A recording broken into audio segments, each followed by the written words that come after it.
to Eden's Early Years Insights with me, Kathy Leatherbarrow, and today we've got Lucy Lewin again. Thank you. And we're going to talk about budgets, costings, finances. We'll get it all sorted. So how do you find managing free government-funded hours? Oh, I love this question. Because, you know, there's lots of nurseries out there that are capping them. Mm-hmm. Because Crazy. Why? Anyway. Because they can't, can't make it work. They can't make it work. They can't bridge that gap between what it actually costs and what they're getting, and there's lots of parents expecting 30 free hours a week. Where do we start with all this one? This is like my favourite topic to talk about, by the way. And I'm going to do it through my no BS answer, all right? I'm going to be honest with you, and this is not popular, right? So I realise coming to a dartboard soon will be my face in many staff rooms. Funding works. Okay. I have just had the highest revenue in a September since records began. Bearing in mind my records only began circa 2018, 2019, but still, I've navigated a global pandemic since then. So I've just had the highest September on record. Okay, well done. Because of the rollout of the 9-month funding. Okay. But not only that's contributed to it. Not only has September been the highest September we've ever seen on record, it's been our highest ever revenue month. Wow. And I can go back to 2010 because although I didn't have a lot of other numbers in place, I know what I took every month. Yeah. So it's been the highest ever. Now, I think some of the misconceptions around funding, and I will say all of this, let's put to one side the fact that, yes, you cannot argue that 3 and 4-year-old funding for a very long time has been significantly underfunded. Yeah. You're talking to the girl who owns a business in the smallest self-maintained county in the country. We received the lowest funded rate in the country. And in 2018, we had our funding for 3 and 4-year-olds reduced by 20 pence an hour. Okay? Wow. So, but I can still sit here now and tell you you can make funding work. So how do we do it? I think what we need to understand first and foremost is, and I do wonder if the Department for Education missed this opportunity here, but what we've got now with the expansion to the entitlement isn't the same as what just the universal offer was. Okay? What we're now seeing is a real change in how we need to view our businesses. Yeah. I call it portfolio economics. Now, stay with me because I know my big words, right? I'm going to explain it. What we need to move away from is seeing the ages in isolation. Okay? Because actually, and this is a great task, and if your listeners are at home, this is probably pause it right now as I talk you through this task and actually do it, right? I say on a piece of paper, write down 0 to 2, 2 to 3, 3 to 5. Next to 0 to 2, write the number 3 for your ratio. Yeah. For the 2 to 3, write 4. Yeah. And for the 3 to 5, let's write 8. I'm going to keep it at 4 purposely. I know the ratio is now 1 to 5. Yeah. But actually, let's just keep it at 1 to 4 because most of the business owners that I talk to haven't utilised that 1 to 5 ratio. We didn't like it. That's a different podcast for a different day. Anyway, but for the purposes of this, we'll keep it at 4. Then I want you to write your local authority funding rate for each of those age brackets next to it. So you're now going to have 3 times that hourly rate for 9 months old, 4 times the hourly rate for your 2-year-olds, and then 8 times your funded rate for 3 and 4-year-olds. And do the maths. If you do the maths, those numbers at the end, the equals, are very similar to each other. Oh, okay. They're normally within £1 or 2. Right. With 3 and 4-year-olds being the highest. Oh, okay. Well, because if you do 8 times £5, it's more than 3 times £10. Yeah, absolutely. And this is where we're missing it. right? And this is assumption now, why the department seem to not hear us. Because I imagine or envisage this is the maths they're doing. Yeah. Okay. Now, what that means is that we need to be maximising the ratios. Mm-hmm. So if you've got a 1-to-3 ratio, you need to make sure that you're filling those 1-to-3 spaces, the 1-to-5 or 4 spaces and the 1-to-8 spaces, because that's when it actually does. It's economies of scale, right? And that's where it really matters and it can work. Mm-hmm. So also, each and every month, I've told you that I track my cost per hour and I measure it against what my funding rate is, but I also measure it against what my average price is for the month. Okay. I would say 9.5 times out of 10, my cost per hour is less than my funded rate. Really? Yeah. Gosh. And I urge anybody out there, and I love the challenge on this. Like when I deliver my workshops and sessions, I always say to people, come on, like, do it. Yeah, do it. And let's have a discussion from data. Best way to work it out, crudely. Remember, when I talk to settings, I'm not an accountant. I'm not a financial advisor, right? So I don't need to go into the actual granular, let's reconcile every penny. Yeah. I'm talking high-level strategic stuff. Yeah. Some plan is better than no plan. So how do I work out my cost per hour? Yeah. I'd say take a month, okay? I'd pick June or November because there's usually no bank holidays. They're usually 5-week months and there's no school holidays. Okay. So if you want to look at from an operational perspective, I tend to say take your costs from June and your revenue from November. All right, okay. Again, sometimes it's lower in November because we've had previously used to see the decline, didn't we? Yeah. But add up how many hours you've sold in that month. Like I said, I literally have a spreadsheet where I have all of the children's names, what initials, GDPR, and then I have the days of the weeks and how many hours per day they do. And we just total that up. Remember, it's the hours you've sold, not the hours they've attended, in case they're different. I then take my costs. And all I do is I add up every single thing that I have spent that month out of my bank. Download my bank statement. Separate debits and credits. Yeah. Some debits, that's how much I've spent. Some credits, that's how much I've taken in. I then divide the amount of what I've spent by the hours I've sold to give me a very crude and simple cost per hour. That's the one that I think, if people were to compare that to the hourly rate, you know, the not enough, I will stick my neck on the line and say, in 9 out of 10 times, it shows that their cost per hour is probably less than. So why is it not working? I think it's not working because, think back to 2018, Lucy. I wasn't charging enough to cover what I was operating. So I needed to be charging £60. I was charging 45.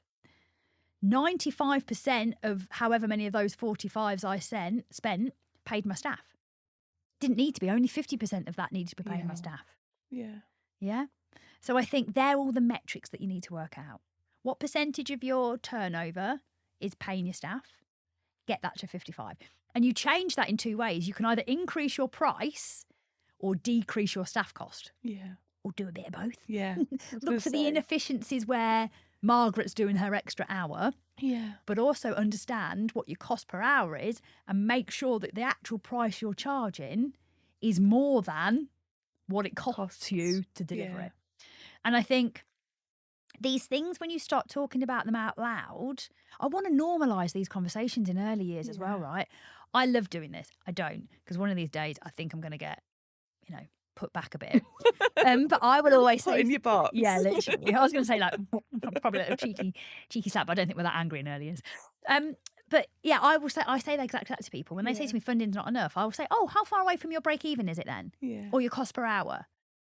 And I get lots of stories then as to why they don't know. Yeah. But again, I'm going to go back down to 8 out of 10 times the people that I'm speaking to don't know the answer. Yeah. So back to your question. But is that why they are speaking to you? Yes. Yeah. Fundamentally, come to me if you want or know that this could be done differently. Yeah. And I think what I was going to say is, you know, that question you asked me about why do we seem to be losing single sites but chains get bigger? That's why. Yeah. Because a financial controller of a group or a chain knows this. Yeah. They know how to maximise Yeah. economies of scales. They know how to understand pricing. Yeah. They know how to pitch themselves in a marketplace and provide sustainable business models. The single site provider, who is the most wonderful woman or man or person in the world.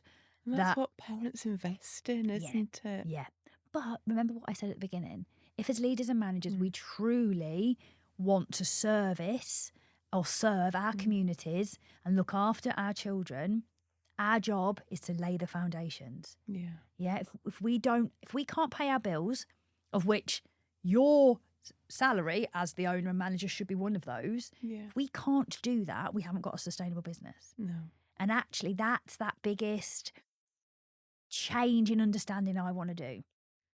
Don't eat burnt toast, right? Put another bit of toast in the toaster and have a fresh bit. But actually, so many nursery managers and owners are literally and metaphorically eating the burnt toast. Yeah. Because we don't understand the numbers. We've never been taught it. You know, it's not one of the skills that anybody comes into a nursery with, really. No, is not it? at all. So we hear a lot about these free hours, but then a lot of settings are putting in tariffs and additional charges. So for food, nappies, extracurricular activities like your Spanish lessons, and should we be doing that, or is that are we isolating children if they've not paid the top up? Yeah, I think again another great question, and one that I must spend half of my time talking and coaching settings through on this exact question. And I think my number one advice is always read the statutory guidance and show your workings, right? I think, and the reason I say that is because think back to COVID. We were all given the same guidance, weren't we? You know, stay at home, only go out for an hour, do this, do that. Yeah, everybody interpreted that guidance slightly differently. Yeah. I think, so this is why showing your workings or your rationale behind the scenes of why you're doing what you're doing is really important. It's important twofold, because then if you're ever called in front of an ombudsman and need to explain it, you understand it. And then secondly, actually, and before that, hopefully, because you've gone through the process of understanding it, you should never get to the point that the ombudsman's involved because your parents, you understand it and your parents. Again, I have seen some fascinating elaborations of what people are trying to do now. And I think, like with many things in early years, we've made this really complicated. We're trying to find the loopholes and using energy and stressing ourselves out, trying to find the loopholes, when I would say, right, go back to basics. The guidance says that the funding is to cover the basic provision of the early years foundation stage and everything then that encompasses. Suitable premises, suitable people, safeguarding, equipment, resources, anything that's mentioned within that EYFS document, that funding amount must cover it. It does say, it used to be A1.39, but I think it's changed now, that parents can be expected to pay for extras such as, like you rightly said, nappies, wipes, sun cream and food. So I think what we need to do here is we need to take away the noise and actually go with what can we do. So first of all, I need you to go and work out what your cost per hour is. When you we know how to do that now. When you work out your cost per hour, you're coming at this from a actual data-driven thing rather than an emotional thing. Do I charge for extras in my nursery? Yes. Are they voluntary? Yes. Is it risky? Yes, because it means that there is an element of my revenue that I cannot chase for. Yeah. Right? I can charge it. I can ask parents to pay for it, but I can't make it compulsory. Yeah. So if they choose not to pay, I can't do anything about that. I've got to write it off. Yeah. So I don't know whether this was just the way my brain works or because of what I'd been through over the last few years. But again, I had another one of those BFOs, those blinding flashes of the obvious. And I thought, right, let's look at what people complain about when they're unhappy with these charges. I've got a little story for you. You and I are at a wedding. It's a beautiful, beautiful wedding. And we've just been to the ceremony and we're now going for that like little, that bit between before we sit down for dinner, that little bit of mooching. No, mooching. Mooching. A social time. A social time. Hanging around. And a waiter comes up to us with a tray with some beautiful glasses of Prosecco on it. Personally, I'm quite partial to a pink Prosecco rather than a thing. So I'm going to take that one and I'm going to offer you the tray. Yeah. You take it. We start to sip it. We thank them. And then they whip out a credit card machine and say to us, that's £1, please. How would you feel? Yeah, but sorry. Yeah. Would you drink it? Well, I've already started to drink it. Yeah. Would you pay the £1? Yeah. Yeah? Okay. Yeah. You are that about this that we go to the bar. Because actually, we feel pretty miffed, right? Because we're a bit like, hold on a minute. You offered me it. I started to drink it and then you told me I've got to pay £1 for it. Like, that just feels a bit off. Like, a bit rude. Yeah, rude. I think rude is the right word. So we go to the bar and I say, Kathy, do you want a drink? And you say, yeah, I'll have that Prosecco was nice. I'll have one of them, yeah. And I like the pink one. Barman says, yeah, no problem, ladies, can absolutely do that. That'll be £25. I go, I'll get these. I pay. And we're standing at the bar drinking now £12.50 a glass, Prosecco. Mine's pink, yours is whichever colour you like it to be. And we're moaning about the audacity of that waiter who tried to charge us £1 for the same thing that we've just drank £12.50 for. Does that sound fair? No. Right, and I think the reason is at the bar, we expected to pay, did we not, for the drink that we ordered. Yeah. So the fact it was £12.50 is a little bit steep, but it's a high-quality place, right? It's a nice wedding. Yeah, it's a very nice wedding, a very nice venue with very nice Prosecco. So £12.50 fits, yeah? The ambience, just the aesthetics, everything makes £12.50 feel okay. Yeah. Just, a bit of, we only have one, by the way. We're not having another one. Or we're going to go find Matey with his tray. The difference with the tray, though, is there was no intention for us to buy. We thought it should be free. So even when it was only £1, which is considerably less than what they need to charge, £12.50, it felt wrong. Yeah. Because it felt like I'd been hoodwinked into paying the £1. Yeah? In fact, the bit I didn't add is, Matey said, well, look, if you don't want to pay the £1, you don't have to, but it's £1. That's what we're doing with charging in early years, right? We've got what we would charge our private customers, which hopefully by the time you're this far into this podcast, you've gone away and worked out what you should be charging, and we've then got what we offer as this free service. Well, the free service isn't free. It's free to the parents. Yeah. That's written into law. And what we're saying to them is that actually there is a small charge involved because actually in order for me to bring this over to you, the extras aren't actually covered in the amount that I'm getting paid to deliver this service. So the extras are the bit, isn't it? It's the £1 that we're asking the parents to contribute. So I will say, first of all, do the parents value the extras that you're charging them for? So you've mentioned, the great ones, Spanish lessons or, what are the common ones I see? Yoga. Swimming, football. Yeah. If 100% of your parents don't want to pay for that, should you be putting it on? No. Well, you could, but you're going to have to pay for it. Yeah. So that's how I would yin the yang. I would say we now have a parent council. Our parents' council's job, among a couple of other things, but primary role is to help us co-design our extracurricular offer. Okay? Right. If parents can't make the meetings in person, there is also an option to fill out a parent voice form, which gives them the opportunity to contribute without being there in person. And it's been brilliant, because what it means is all of these extracurricular things that come with charge are now the things that the parents want and value within reason, subject to it being viable, suitable, etc. Because trust me, we've had some peculiar requests. But you know what I've also had to do, Kathy? I've had to take things off the timetable that I wanted to put on. That you saw value in. Yeah, but that the parents were going, that's not something I'd pay for. Yeah.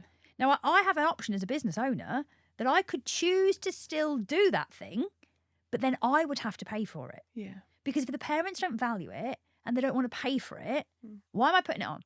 Yeah. Like, why? And again, I think that's a little bit of hold the mirror up, owner or manager, and say to yourself, is this something that we really need? Or is this just something that I want because for some reason, in my model of the world, this is really important? Yeah. Because we've got to service the parents' wants and needs, not always ours. Yeah.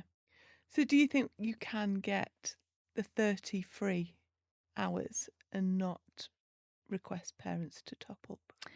I think you can't request parents to top up, and I think that is what's really important. Like, we cannot charge a top up. We've never been allowed to charge a top up. Just because some nurseries have been doing that, I think that's them, and actually we've never been able to do a top up.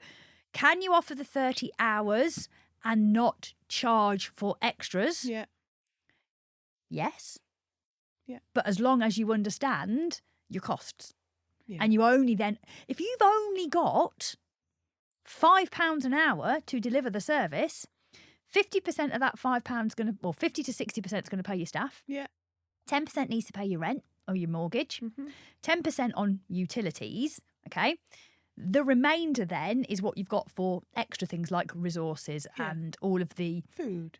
Yeah, the nice things to have. If you're only getting £5 per hour per child, that, it's basic budgeting, isn't it? Yeah. That's all you've got. So you're going to have to make it work within that. Yeah.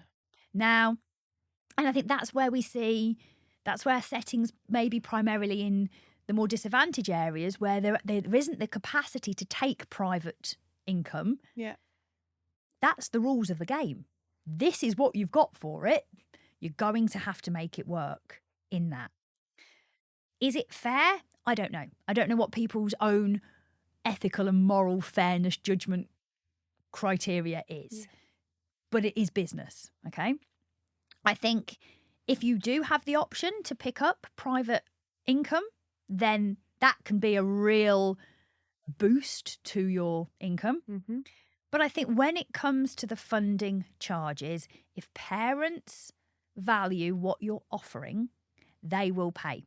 100% of my parents, and I always have to touch wood when I say this out loud, but 100% of my parents currently pay the extra fee. In that is a meal charge, okay? The meal charge, I track every single month. I can tell you how it fluctuates month on month about what it costs me to provide or to produce one meal. Oh, okay. So I do that because I need to make sure that I'm within my operational boundaries. So I charge that to parents. We also made a deal that the extracurricular charges that form the termly offer, again, the parents unanimously decide, and this is always a question each year we ask them, are you still happy paying an average consumable charge rather than a up and down actual? Fluctual. Yeah. And again, they unanimously say, no, we'd rather pay an averaged out amount so we know what we're paying than one month it be, X and then the next month twice. Affects their budgeting as well, doesn't it? And again, we budget at home. Yeah. You wouldn't just keep going out and spending on a credit card money that you didn't have month after month after month after month and then blame the credit card company for the debt. I think what we need to understand is if you don't think the funding amount is enough, that's one story. Start lobbying. go to You've the data. got a voice, haven't you? The sector's got a voice. Use your voice. Yeah. But I urge you to use it through the data-informed lens. Yeah. Imagine this. Imagine if every single setting in this country, or 65,000 of them, filled out. And to be fair to the National Day Nurseries Association, many years ago, I'm probably going back to 2015-ish, I think, we tried to do this. I remember getting a big, scary spreadsheet sent by the NDNA. And back then, remember, I didn't know what I sold. So when it was asking me all of these questions, I didn't understand it. So I never filled it in. But actually, you imagine if every setting filled out what their cost per hour was, not for any other reason other than so we could evidence to government that what they're giving us isn't enough, then the government would have to listen. But at the minute, think back to what we were talking about when we were talking about funded rates. 3 times that rate, 4 times that rate, and 8 times that rate. You can see why the department's going. Yeah, and obviously that fluctuates depending on your local authority as well. Yeah. And I think, again, I receive the lowest funding rate in the country, and I've made my business work despite of that. Yeah. So, and I think that's because I've understood as well, there's been a real shift. Do you cap the amount of funded children you allow into nursery? I used to. Yeah. So when I rebuilt the 2019 model, only 30% of my revenue was allowed to come from government funding. Okay. Because it was only 3 and 4-year-old funding then. It was £4.25 an hour, whereas my hourly rate now was £6 because I'm £60 a day. So actually that difference between the two was huge. Yeah. So the only way I could build a sustainable model was to only allow 30% of the revenue to come from government funding. The rest had to be privately sold fees at the private rate. September 2025, the big one, it was 60-40. Oh, so 60% of my revenue came from private, 40% came from local authority. Yeah. But it's brilliant now because I get paid monthly from my local authority, and I have been fortunate that was one of the things I argued for back at the beginning of 2019. Right. Because I also needed that cash flow injection every month. Because what was happening, there was more quarter than money, usually, or more term than money. Absolutely. I lived like a king in September when that big number came in. But by December, as we see in 2018, I'd spent it all because I had to catch up, and then there was never enough go forward. And I see that time and time again. It's like that king, prince, pauper, isn't it, as the term, and the money runs out. So for me, the timing of the payment was huge. And I actually read in the statutory delivery guidance for local authorities, there was a paragraph, and I wrote it that many times I can tell you exactly what it said. It said, the timing of the payments made by the local authority to the provider must not have a detrimental effect on the business's finances. Right. So I kept quoting that to my local authority and saying, I need monthly payments. I need monthly payments. Changed my cash flow. Yeah. Now, every third Tuesday of the month, won't it? I get the amount. So it's still in arrears, but what my local authority it's also more manageable though, isn't it? Totally. Because think to what I've said, 50 to 55% of my turnover pay my staff. Well, if I'm getting 40, 50% of my income now from the local authority on the third Tuesday of every month, payroll's done. Yeah. By the third Tuesday of the month, by the 17th of the month, my cash that I need to pay my staff is there in a lump sum. Yeah. So this Christmas I paid them early. I paid them all on the 21st of December this year because it was in, the day it came in from the local authority, I paid them. Yeah. And I just think that for me is huge. Yeah. From 2018 to 2025, being able to go, and I didn't even have to stress about it. And to be fair, I paid them early in 2024 as well. But that was more through careful cash flow management that I built up a little bit of reserve. Whereas this year, because of that change, and again, this is where the Department for Education thinks it's doing a good thing, because if it's giving you a monthly payment and it's giving you 80% of your revenue, they think, don't they? That's the number they cite. Yeah. Then why would you not have enough money to pay your staff? It should be there. So for me, it works amazingly, this monthly payment. Yeah. And I just think I think funding works if we want it to work. Yes, there are nuances. Yes, there are those parents that will push back. I would say make it simple. I offer 5-hour flexible sessions, and you can take those from any start or end time during the day that you want, subject to staffing. So it will always be, as long as I've got the staff or can get the staff to do that start time and end time, I'll do it. And I think because of that, I can offer the same contract to staff. So Gen Zs, for example, in the workplace are a fascinating breed. They are raking the sector, one staff turnover at a time. But I think I'm excited that they're here. I'm excited that we've got Gen Zs in the workplace because they are not taking any prisoners. They will not accept the status quo. No. Right? They are not going, oh, it's how you've always done it. Great. I'll do it that way then. They're going, sorry, that makes no sense. And I'm kind of going, tell me why. Tell me more about that. They're transient, okay? They don't want to stay anywhere. So why are we forcing them into a work-based culture that even we don't like? That we moan and groan about. I think we're jealous of them. I think we're jealous of their tenacity. I think we're jealous of how boundaried they are. And I think, personally, I'm jealous of their youth. But it's a little bit of, they know their self-worth, don't they? Oh, and don't they tell you? Yeah. Well, they know their self-worth because it's minimum wage. It's £25,000 a year, their self-worth. Minimum. And I think, so let's praise it, right? Let's stop trying to pin them into a job 45, 50 hours a week with no flexibility, right? Just because that's what we have to do. Let's not inflict it on the generation in which we raised to have a voice, and now we're going, why have you got a voice? And independence and confidence. I'm sorry, there are 5 children in which I have influenced their lives, 3 of my own and 2 beautiful stepsons. So I am, wholeheartedly a part of the problem in this. Because I wanted that. I wanted them to be independent. I wanted them to speak out for what they believe is right. Until it's directed at you. Yeah, I'm there with you. But I just think, come on, it's going to be great. They are not letting anything that they see below standard go by anymore. No. That can only raise the standards. I think if we know that they're transient, why don't we create flexible job offers? Why don't we let them do a 20-hour week? Because then they can spend the rest of their time fulfilling their passion. We had a situation recently where a really talented educator came to us.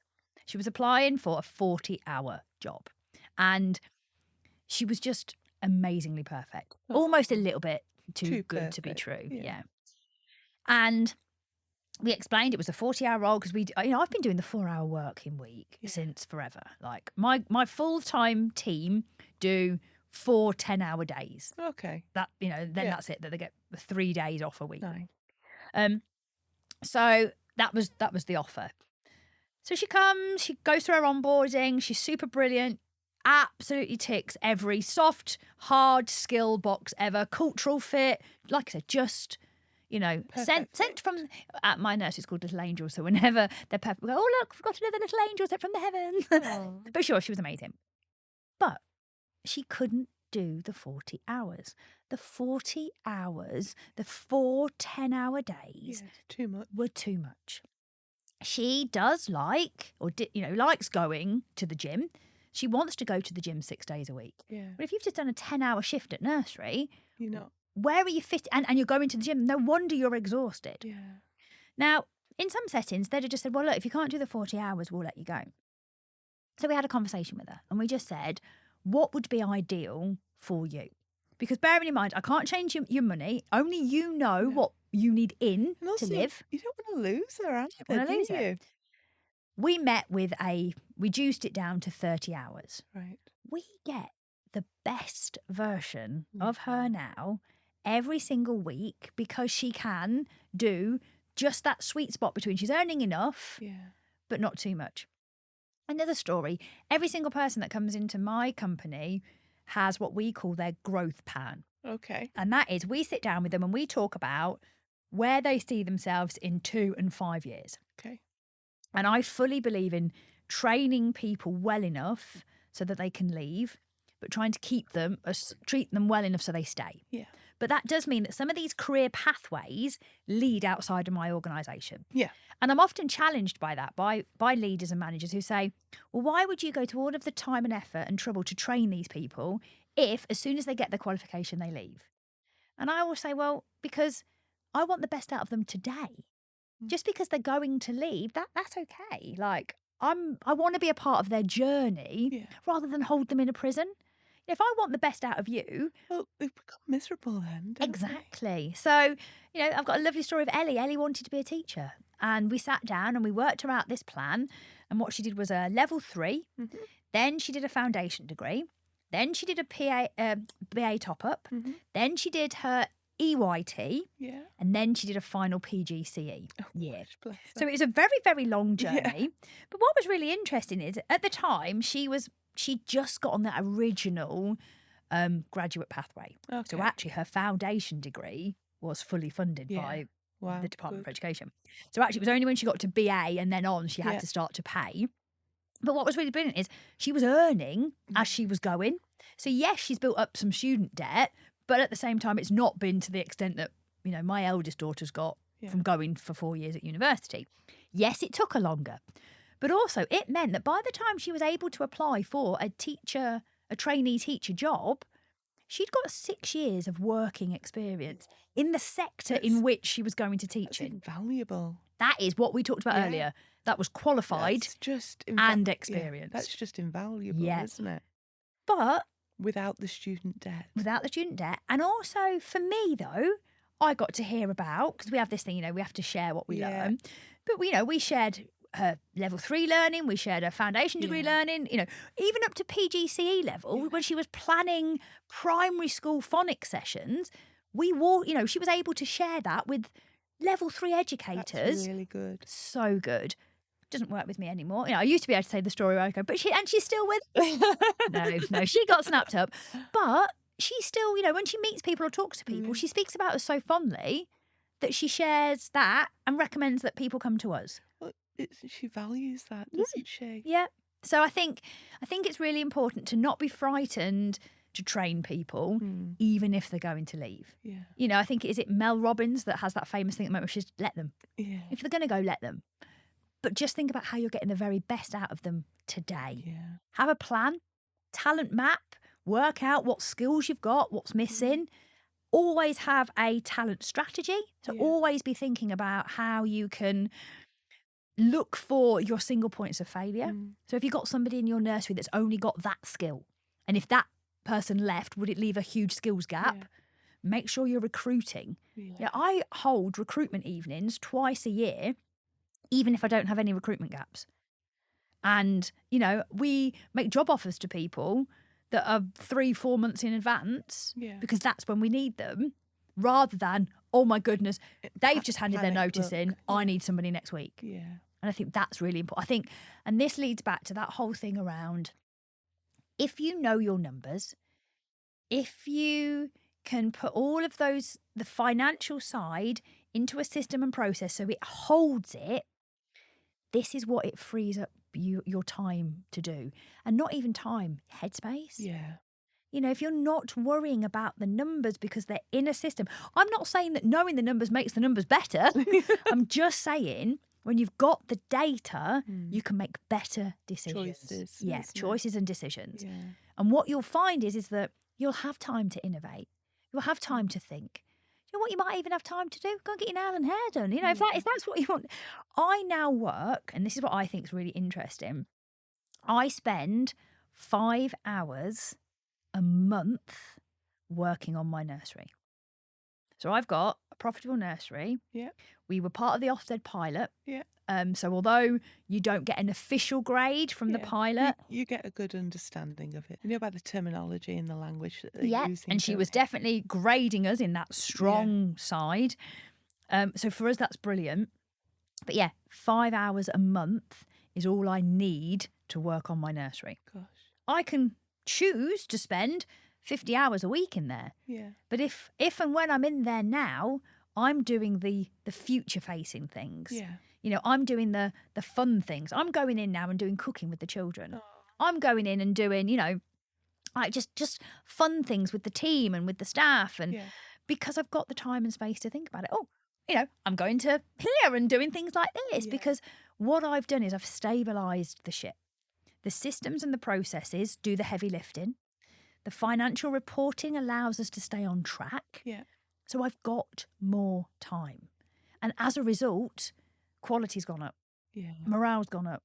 The team, you know, the team is just amazing. It's always been amazing. But I think everybody understands their role and their purpose. They've got a purpose. And I think, again, linking that back to Gen Zs want to work in organisations where their purposes align. Yeah. They want to feel like they're contributing to something bigger than themselves. Yeah. So if you don't have a vision for your setting, if you don't have a clearly defined mission about where you're going and a strategy of how you're going to get there, you're not going to retain the workforce anymore. And they need to see, you know, a progress for themselves, don't they? That personal progress. Yes. I also think as well, you know, so my nurseries, you know, our vision is to be the flexible childcare solution for busy families. Yeah. And our values that underpin that are to be fun, flexible and full of love. Yeah. Every decision or every action or interaction that we do has to align with those values. Yeah. And I always say to people, come along to my setting, and if you don't understand what I'm talking about, come along to my setting and see it in action. Because you will know and see fun, flexibility and how it's full of love in action. And I think that's when you know you've got your vision and your values right. Yeah. You know, because you need a North Star. You need that not mating call, that's not the right word, but do you know what I mean? You need that thing, that reason that people follow you. Yeah. And actually, I see again different nurseries that will have these like really long, beautifully framed visions on the wall. I'll go and ask a member of staff, you know, what's the vision for here? What's your mission? Like, what are your values? What do you stand for? Can't tell me. No, it's not embedded, is Live it, don't laminate it. It's got to be embedded, hasn't it? Yeah. So that's it for today. Thank you very much for joining me again. Pleasure. And we'll see you again hopefully soon. Yeah, thank you.